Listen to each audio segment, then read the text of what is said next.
میرے پاک پیغمبر نے فرمایا رب نے مجھے بڑے طریقوں سے فضیلت دی ہے، ان میں 6 عام طریقے بتائے۔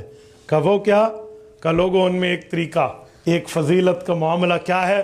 فضلت علی الانبیاء ب6 اوتیت جوامع الکلم، اللہ نے مجھے ایک جوامع الکلم دیا۔ وہ کیا ہے؟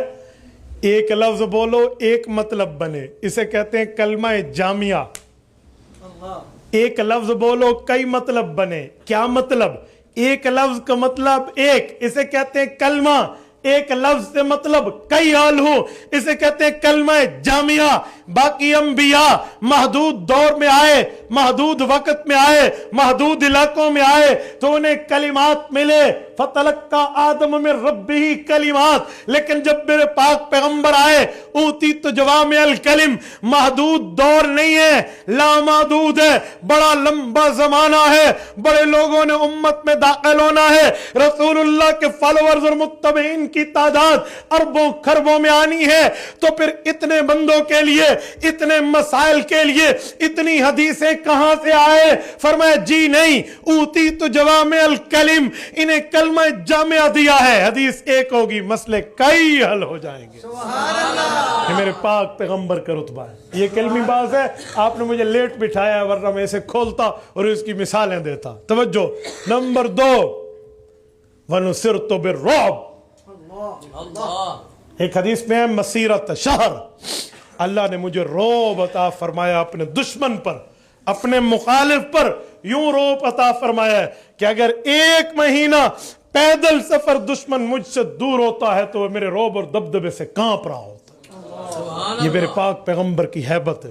وَنُصِرْتُ بِالرُّعْبِ وَأُحِلَّتْ لِيَ الْغَنَائِمُ، جنگ میں کافر سے کھینچا ہوا مال باقی امت پر حلال تھا ایک طرح پہ کہ اسے زمین میں رکھ دو، یہاں پر رکھ کے ہٹ جاؤ، ڈھیر لگا دیا، بس اتنا حلال ہے، استعمال نہیں کرنی۔ اب یہ جنگ ہوگی جہاد والی، فساد والی نہیں، تو تم آنکھوں سے دیکھو گے نتیجہ، اور اگر یہ جنگ ذاتی بنیاد پہ لڑو گے تو نتیجہ تمہارے سامنے ہوگا۔ کیا؟ اگر اللہ کے لیے جہاد ہوا ہوگا، آسمان سے آگ آئے گی، یہ غنیمت جل جائے گی، پتہ چل جاتا۔ اب میرے پاک پیغمبر کے لیے مسئلہ اور ہے، وہ کیا ہے؟ احلت لی الغنائم، غنیمت کا مال امت محمدیہ کے لیے حلال کر دیا گیا۔ رزقی تحت رمحی، حدیث پاک میں اس نیزے کی نوک کے نیچے آپ کے نبی کا رزق رکھا گیا۔ احل الحلال بچے کے لیے اپنے باپ کا مال ہے یا پھر امت کے لیے غنیمت کا مال ہے؟ یہ وجعلت لی الارض مسجدا وطہورا، 2 چیزیں۔ پوری زمین پر مجھے حکم ہے جس جگہ میں چاہوں سجدہ کر سکتا ہوں، پاک جگہ جہاں سر سجدہ کرنا چاہوں۔ پچھلی امتیں معبد خانے میں عبادت کرتی تھی، باہر نہیں۔ وطہورا، اور میری امت کا یہ مقام ہے کہ فلم تجدوا ماء فتیمموا صعیدا طیبا، انہیں مٹی نہ ملے، انہیں پانی نہ ملے تو مٹی سے تیمم کر سکتے ہیں۔ سبحان اللہ۔ ٹھیک ہے؟ کیوں؟ وَأُرْسِلْتُ إِلَى الْخَلْقِ كَافَّةً، کہ میں ایک علاقے، ایک قریہ، ایک بستی، ایک قوم، ایک قبیلے، ایک ملک، ایک شہر کا نبی نہیں ہوں۔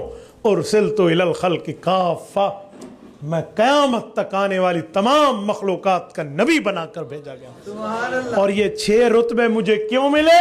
وَخُتِمَ بِيَ النَّبِيُّونَ، کہ میں آخری نبی بنا کے بھیجا گیا۔ میرے دوستو، رسالت مآب علیہ الصلوۃ والسلام کی رتبہ ختم نبوت کا یہ مقام ہے۔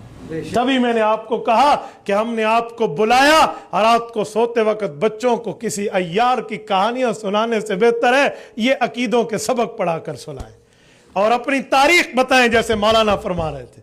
یہ تاریخ یاد کرائیں، تاریخ کو فراموش کرنے والی قومیں کبھی کامیاب نہیں ہوتی۔ اور میرے دوستو، رسالت مآب کا یہ ختم نبوت کا رتبہ مرتبہ ایسا ہے جیسے آپ کے اور میرے جسم میں لگا ہوا دل ہے۔